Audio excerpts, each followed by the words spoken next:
So today on the Rock and Roll Ghost podcast, we have author Samantha Bennington, author of Falling Love Notes, currently out on multiple formats, just recently released on an audiobook, correct? Correct. Yes, that was very exciting. Yeah. How are you doing today, Samantha? Uh-oh. I'm doing good. I always get a little nervous. Okay. Okay. Yeah, no, you froze. That's all. Okay, I think we're good. We have full reception here. Yeah, you're good. You're good. Okay. Yeah, you just froze for a second. Sorry. Sorry about that. No, so go ahead. You were saying you were good.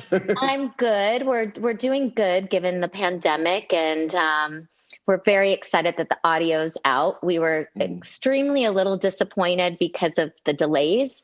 So we were I think 35 days delayed on the audiobook. So we apologize to everyone out there. But it was out of our control. And it's the first time I've done an audiobook, and I worked with Ryan Green. He's an amazing producer, a music producer, and also works for Nickelodeon. And it was an amazing experience to record an audiobook, and kind of really connect with the fans was my goal, or the readers. And it was just an amazing experience. I've never doing it before. And we had to record. We brought the studio into our home because LA was so on lockdown that my walk-in closet became a studio. So to have to record, and being used to the music industry and as a producer myself, to have to record with a door you can't see through was extremely challenging. But we did it in 2.5 days. We crushed it. Yeah, it was awesome. Good. Well, for people unfamiliar, if you could give us a little insight into what the book entails, and I guess also tell about your process of making it. Thank you. I would love to share that. My book really started approximately 8 to 9 years ago, and it's because of my life coaching. So in my divorce, when I got divorced to my son's father many years ago, I went back to school and became a life coach. And I wanted to really help people because I pulled myself out of really dark scenarios in my life. And I can't talk about my clients because there's confidentiality agreements. So I thought, well, how can I share some of these tools that I've learned with the public and to help others by using myself as an example? So I really took a reader, or my approach was to take a reader on a personal journey with me from beginning to end. But I decided to start my journey at 7 in the book. So it was a very trauma experience that we open up the first chapter with. And then I actually, since I was writing this for 8 to 9 years, I had it finished in 2017. It was going to be released November of 2017. It was a wrap. But unfortunately, our family had this devastating circumstances that made me regroup. And so I had to shelf it. I had to focus on my son and I and our healing when his father passed away. And we just had to focus on family. And then I brought it back. And when I went back to the book, I actually changed chapter 5 to chapter 12 and added chapter 13. Okay. So to honor his father and to honor, our family and the friends and fans around the world that maybe wanted a little more insight. It's interesting because I don't read book reviews or any reviews because you can't make everyone happy. So some people love you, some people hate you. And I made the mistake the other day of reading my reviews. But it was beautiful though, because I realized I got amazing reviews from the audio, from the book. People loved my story.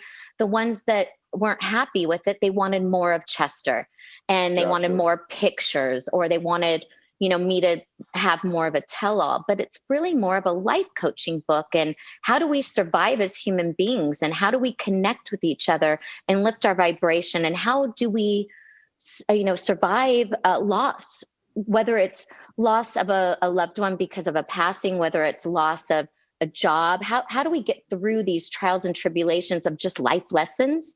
And that was really why I didn't want to stray away from my original story. But I did have to honor our family and the world. How could I not mention and bring him up? So you have to. I mean, I was married to him. We have a son together. We owned multiple companies together. We've been in each other's life longer as alive, then we haven't. So I've known him since I was 22, and let's put it into perspective. I'm 49 now. Yeah. So, when you have to honor that. And this was the way I found to help heal. For me, it's been a very cathartic experience. And I think it's been very healing for my son. We talk about it all the time, and giving him that free range to work on the art. He's an artist, and giving him full artistic control was a very healthy move on my part as a mom. I just really trusted him and his ability. And then we've got Chester's mom involved, and she wrote something for the book, and his sister got involved, and his father loved it and read it. And so it became a family affair. My AKA mom, Aunt Jackie, she's the only female manager in boxing. She got involved. Draven's godfather got involved. Steph from the Deftones. We're so proud of them and all their music that's come out. His godmother's involved. She works with me on a daily with this. She's amazing. So it really became a beautiful healing project for us. And I'm hoping that will be the case for all the readers. That sounds pretty awesome, actually. Thank you. With regards to how do I put this? With regards to the fact that you and Chester divorced at one point, you had your son with him, and then he remarried and had his own kids. Were you worried at all about focusing too much at all on your relationship with Chester because he had another family? Was there what kind of thought process was that? Did you go to his at the time present wife and say, "Hey, I'm doing this. What do you think?" or anything like that? I mean, what was that kind of conversation, I guess, like, if there was one? There is no conversation between her and I. That's a really interesting question. I've not been asked that in press, but thank you very much for addressing that. When it comes to his children, all of them, whether it's my son or the second wife's son or even his first girlfriend, kids, I mean, literally, no matter what, they're all going to grow up, and this is part of their lives forever. We can never get away from it. So my biggest thing and a factor for me is helping change the legacy and humanizing Chester so that he is not the face of depression. I don't want my son or his other children, although that's, hope they're being parented very well. And I have nothing to do with that now. Right. But my goal is that they remember their father just like I can remember him, or you can remember him, or all the fans can remember him, is that he's not the face of depression, that he is a man. He was a son, a brother, a father, a friend, a musician, a philanthropist. He's done so many other things. To identify with somebody with only one topic, to me, was not a healthy legacy for all the children. That was my one major factor. Asking permission from anyone to talk about my life journey and my life coaching would not have been an option. But Chester was very well aware of my book. Actually, he took me out to lunch a few times going, "Hey, I heard a rumor. Are you writing a book?" It's funny things, it's interesting because when you divorce somebody in that moment, it's so volatile. You're just like butting heads. You're in a divorce. This is why you're splitting up. You're not happy. You're going through it. But then over so many years of co-parent counseling and just healing and maturing, and he got sober and he was so healthy and clean, we were able to really communicate. I actually spent more time with him when we were divorced than even sometimes together. It was we were like planned weekends, planned visiting, planned vacations, whether we're traveling all together or not, or planned co-parent counseling for 2 to 3 times a week. It was a little exhausting. So you get all that opportunity to forgive, to heal, to fight, to do everything in a safe, private, closed doors. And it was the healthiest. I'm so grateful for that opportunity and that time, and that we put Draven first. Yeah. What, and if I could just ask a couple other questions related to this, because is it done? Should I get ready? It's just in my mind. Oh boy. Well, I mean, did you get any feedback from his at his wife at the time about this in any way? Do you guys not really have any communication? I have protected us to the nature I felt that I needed to. Actually, Chester and I did it when he was alive, and she can go speak through my attorneys, and then we'll have a conversation. I got you. Okay, so it was you were cool with him. It wasn't maybe so much. No, her and I got along very well. I let them move into my house. Everything in my book is true, but I don't focus on her. She's not my story. So no, I get that. Out of respect for her. I hear you. I get you. No, I was just curious because, the other part of my question was going to be, now Chester has, he had different kids, and obviously your son's older now. He can, he's practically an adult. He is an adult. Yeah, he is. Sorry, I forgot how old. I He's thought 19. He just turned 19. I thought he was 17. I'm sorry. Yeah, no, I'm 19. Yeah, definitely. He's definitely at the age to be able to make his own relationships and work that out with his siblings. Absolutely. I raised Tyler. I helped raise Tyler from the age of 2 months to 8 years old. Mm-hmm. And I very, very much love him. And that's my son's brother. We will always, for his siblings, have an open heart, open mind, and open home. So my son and I patiently wait with that love and hope that when the time is right and everyone's comfortable and everyone's healed and everyone's gone through their journey to get to wherever they can, that would be lovely. Our home is always open for all the children. We love them. That's nice. I'm just curious, the painting behind you, is that something, who did that actually? Actually, a very dear friend of Monkey from Korn introduced me to this amazing artist, and his name's Shannon. And he was in a 80s band called Cellophane. I don't know if you're familiar with it, but no. Not only was he a singer for an 80s band, he's a phenomenal artist. Okay, yeah, it's very cool. And that's your son? That's him at 3. So I took a picture to his house, and I said, Shannon, see this picture of him in preschool at 3. I said, can we make his hair a little spikier and give me a retro 70s flair, with it, or 50s flair with it? And this is what he came up with. And if you want, awesome. I can show you the original. Sure. And it almost is identical. Yeah. Draven, could you be so kind and grab the picture of you off the wall? My assistant is in the background, but he's like, doesn't want to come on camera because he just. No, that's fine. That's perfectly understandable. He's been doing so much art and working to the bone. He's been interning with Risk Rock Studios, RISK, the artist. And so nice. he's been putting in some hours and then putting in some hours with me and college. So oh wow. Jeez. He's like kid. He's got me and his dad's work drive. Yeah. Says Draven at 3. Oh wow, yeah. Nice and shirt. Shannon is amazing because look at that face. Yeah. Excellent. So you can see okay, huh? Yeah. Yeah, it's a really it's just a cool painting, yeah.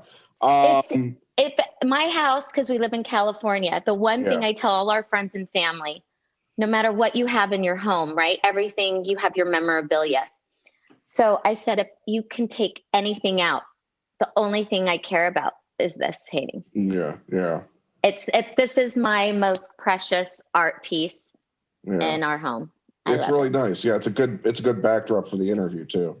Thank you. This is the first time I'm doing an interview right here in this spot. So. Oh, really? Oh, good. Yeah. I feel okay. It's not a usual spot, so that's great. No, I like to mix it up. That's good. Good. Let's see here. Well, what prompted the book to begin? I mean, you talked a little bit about it. What prompted the path towards writing the book? And when did you start?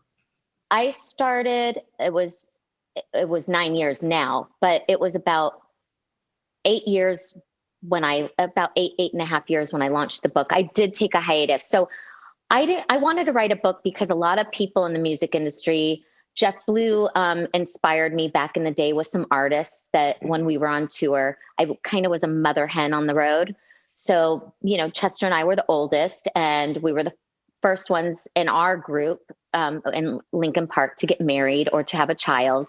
And I just love being a little mother hen and matchmaking everybody. I love everybody. I'm a people person. So here I am on the road, and I'd have artists come on and say, Sam, I'm struggling with drugs, or I need help, or I'm having a problem with my girlfriend or my wife or so-and-so, or family doesn't understand. I'm gone all the time. We have so many different obstacles and adversities that you experience when you're launching careers and you're doing things for the first time in your 20s, and you've got money and fame and all these things, being kicked in your face, and you're being pulled in a million directions. So a lot of people came to me and said, God, you've got a natural act. You just love people and you connect with them. You should think about being a life coach. And I thought, well, in my divorce, I should go back to school and get another career. So I looked into it and I fell in love with it. And then I fell in love with writing, but I've never been a writer before. So I just started blogging for a woman's magazine, certainly hers.com. It's a internet women's magazine in Beverly Hills. And I just fell in love with it. And I fell in love with working with people. So I ended up on studios and movie sets and just life coaching, and mainly artists, because that's who I was working with. So It was a natural gravitation. It's not like I wanted to be a life coach and only work with artists. I'll work with anyone that if I can help them or provide some kind of tool to help them, that's what I want to do. So I fell in love with it. And then as time went on, everyone said, God, you should write, a book, but they all wanted a tell-all. I didn't want to do that. So I thought, I've never written a book. Maybe I should hire a ghostwriter. And I hired this amazing ghostwriter. Her name is Darby Connor, and she is wonderful. But the story became more about Chester and the band and not about my life coaching or life and the things that I really wanted to share. As a matter of fact, Chester's in my book now, unfortunately, because of what happened. He wouldn't have been in my book as much if it was the original take. Yeah. However, God and universe sees fit to how it should all come into play and to help others. So what was interesting of a journey for me was when I read the story, I actually trusted the ghostwriter, and she did a phenomenal job and got me a great deal. I mean, a huge deal with Phoenix Books. The owner is no longer, he passed away. But at this time, years ago, I was offered a $75,000 advance, a $50,000 back end, publishing and royalties. It was a great deal. Nobody in literary really walks away from it. And I was at the signing table with Jay Cooper's, one of his attorneys, Kenneth Burry, they all work with me. And so I was with Kenneth Burry and my business manager, Stephanie Green, and we were at the signing table. And I looked at my business manager and Ken and said, I can't sign this. And they're like, why? Meaning I'm the last signature and champagne's about to pop. And I dropped the pen. I went back home and I shelved the book. My brother had a back injury. He stayed in my house so I could help take care. He was so bored. He goes, let me read your book. Now, my younger brother, David, he started screaming from bed, this is #1 New York's bestseller. I love it. He was so proud of me. And I said, oh God, did I just make the biggest mistake by not signing that contract? So I went and grabbed the book and I started reading it. But it was in a direction that would have sold. It would have made a ton of money. I probably would have had lawsuits up the yin yang because a lot of it was embellished. And I started shredding it and ripping it up. Now, when you invest money into a ghostwriter and you invest your time and you invest your emotions, this is not an easy thing to be so raw and vulnerable. Right. I tried to salvage anything from the book and I rewrote everything on my own, but then it was boring. Yeah. So then you for a little bit, you creative again, you go back to it. And I wrote it and I was so proud. I 1 to 12 chapters, getting ready to launch it November 2017. Well, I don't have to share that unfortunate news, but the whole world got rocked on July 20th of 2017. So I couldn't even think about this process. It was like, book, who cares? Let's just stick it away until talking with family and talking with friends. And then I just started working on it and working on it. And I just really went into truth. And then I went and visited my little brother, David, and we saw one of his girlfriends, Summer. And she goes, Sam, and as we're talking, she goes, why don't you stick some letters in your book? And I said, I like that idea, but I did it my way. So no ghostwriters, nobody. I wrote every word. I had a wonderful editor. Yes, we had a couple typos in our first editing. That's to be expected. But I'm really happy with it because I tried to keep it about me. I know that was one of the bad reviews I got. Oh, she's such a narcissist. Her book's all about her. It's called Memories of. Yeah. I can't make everyone happy, but you do. No, I mean, and you're stating up front, it's not a tell-all. It's not a beginning to end. It's not about. It's not a book about your ex-husband. It's the book is what it is, and sometimes people, and I fall into this trap too as a entertainment watcher. I mean, sometimes I expect something to be one thing, and I get mad that it isn't that thing. We all do. Yeah, and just sometimes you just need to let things be what they are. That's to be expected. Let's talk about a little bit about your life coaching. You obviously, you went to school for it, and you because people from the industry who you were dealing with your connection to, Chester and the band, it obviously working with artists makes sense because of your knowledge of the inside of the entertainment industry. Is that still primarily what you do? It really is, because for artists, I feel like they have a very hard time trusting people. You have a lot of yes men, you have a lot of executives, you have a lot of people with an agenda. So when I'm an ex-wife who's been there from ground zero, from like grade A's through the end of Linkin Park and continuing into grade A's, I think they have that trust factor because I understand what it's like to be on the inside. That makes it a very right out the gate. There's a trusting foundation. But I don't just work with artists, because there's clients out there who are housewives. Like, even marketing this book, I specifically said to my marketing team, can we please not market to the music industry? I'm really trying to use this story to help heal. The fans that are fans of any music will already follow if they choose to. But I would really like to reach, moms or wives or executives or people, no matter whether it's female or male. I wanted to reach people around the world with these tools, not just the music industry. So I do choose my clients. I'm very blessed that I don't say yes to everyone, because I also believe in psychology. I have my psychology major, and I know that when we're dealing with the past, we need therapy to help us deal. So I'm going to use me as an example again. Okay. When Chester passed away, I didn't call another life coach. I called our family therapist and said, we need to get in for co-parenting. I need it solo. Draven needs it solo. We need it collectively. And we'll work until we feel we're at a stable place. But it's my past.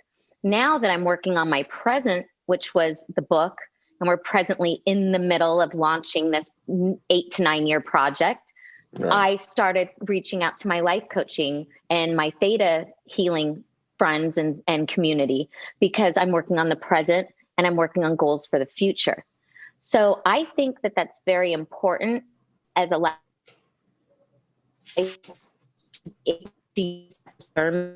new client, is where are they in their life fit. I also know I'm unconventional. I cuss. I'm pretty outrageous. I'm raw. I'm in your face. I will do the work with my clients. So when I work with them and take them on, I really need them to be 100% accountable and working on their goals, because that's how much I'm going to give them. Right. But not everybody's a right fit. You also have to know your personalities. And so if it's not right for me and I know I'm going to be a little more aggressive, then maybe I send them to another life coach that I think will match their personality and their softness or their caress that they're needing at that point in time in life. Right. Everybody's, and I think that just comes with, I'm very blessed. I'm pretty worldly. I've traveled the world. I've been put in a lot of different scenarios. This is my most uncomfortable.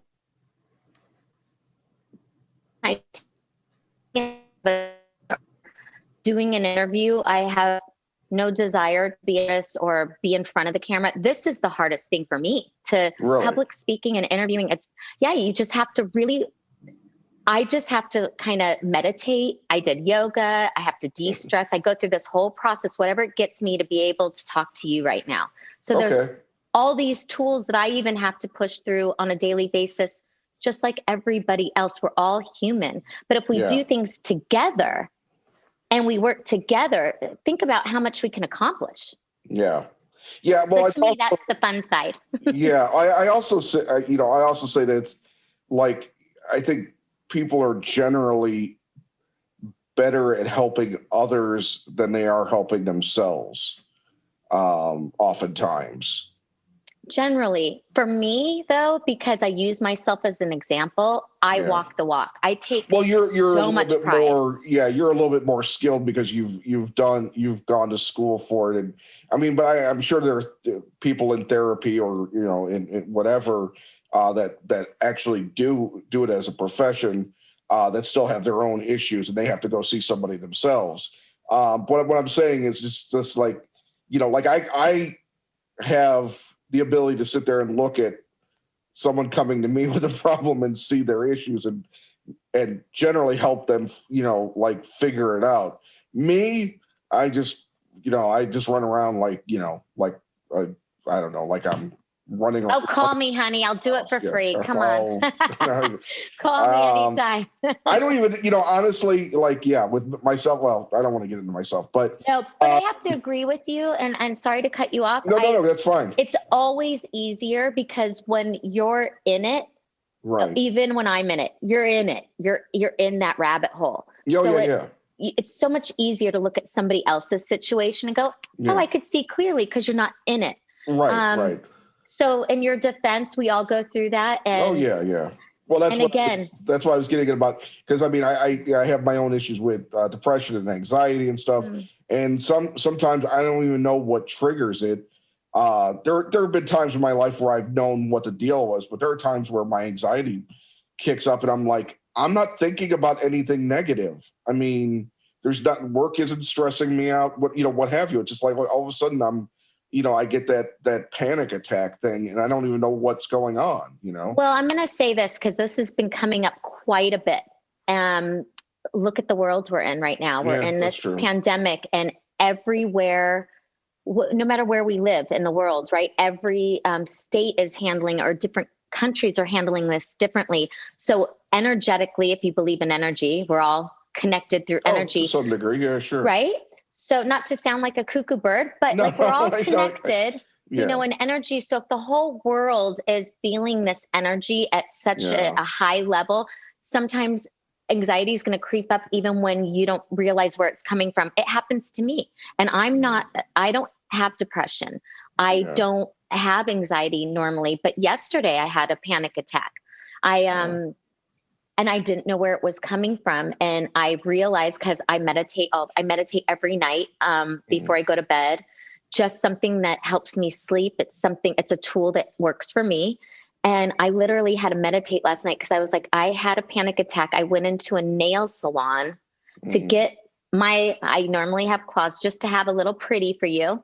And I have only been in a nail salon twice in this pandemic.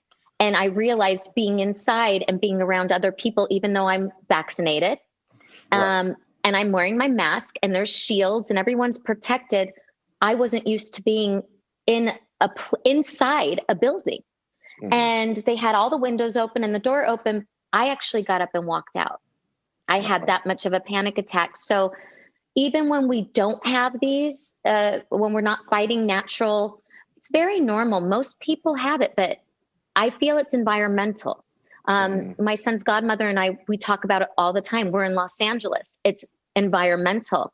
We went through an extreme lockdown. So each city and each state and each country is operating differently. So give yourself a break. To all the listeners out there. Everybody, be kind to yourself.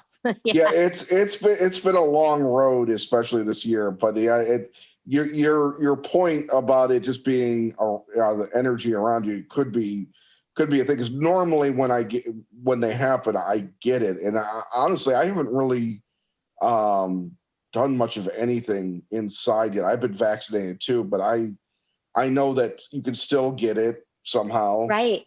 You can still pass it on, and I don't want to. I'm very. It's scary, right? It is. So what I'm hearing from friends, family, clients, this is how I even personally feel. I'm scared of the virus. I was scared of the vaccine. I was scared not to get vaccinated. Then I was terrified when I got my first shot.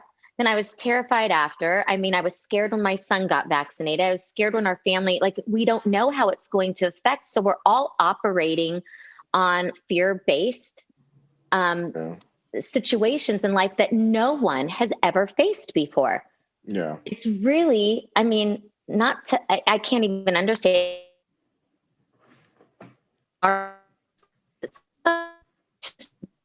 Zone. Yeah.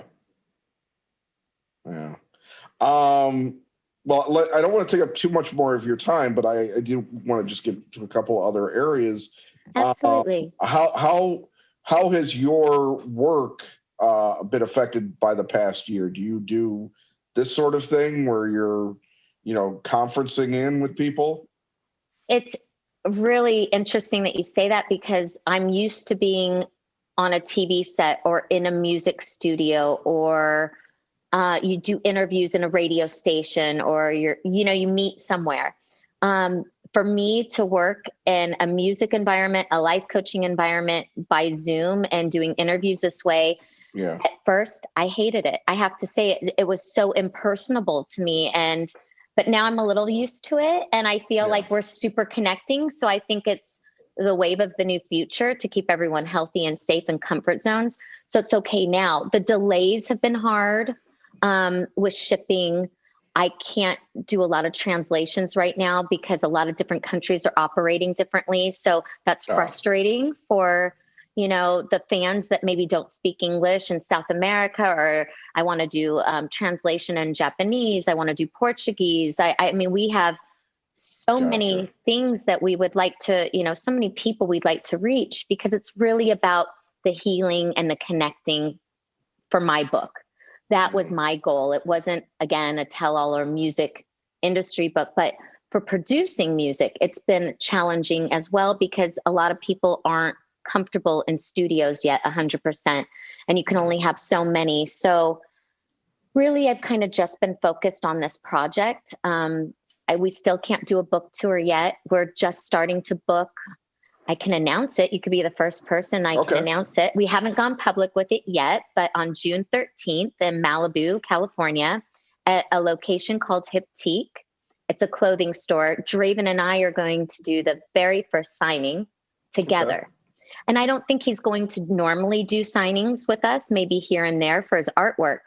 But we thought for the first one, he really wanted to support Mom. And I'm so grateful, because I always get nervous. Yeah. And so we're going to do it in our own hometown, in our community, and really try to do our first out in public. It will be outside.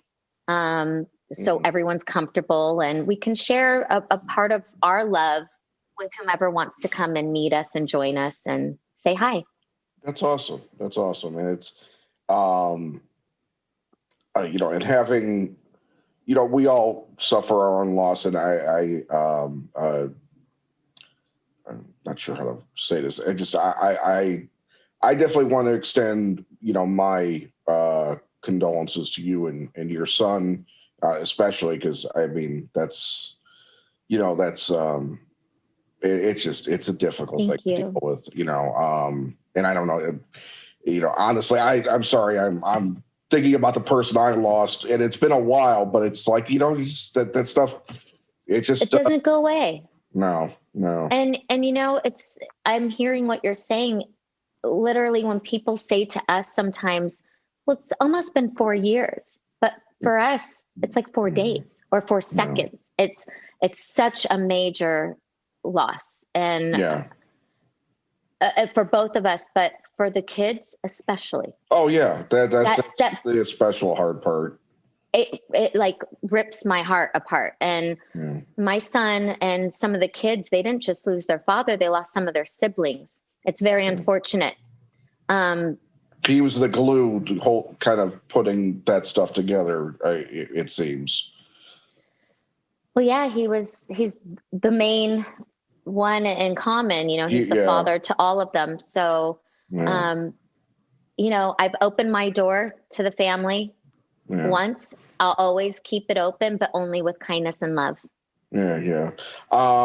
All right. Well, I think that's a pretty awesome place to end, actually. And thank you. I really appreciate you taking this time today, Samantha. And I all the best to you and your son, and with the book. Hopefully, you get all those translations shipping out the doors as fast as possible. Good luck with the book, and stay safe, and everything good. Stay safe and healthy. And you asked me some really hard, significant questions. I'm grateful. Thank you. Bro, thank you. You have a great rest of your day. Okay, you too. Ciao. Bye. Bye.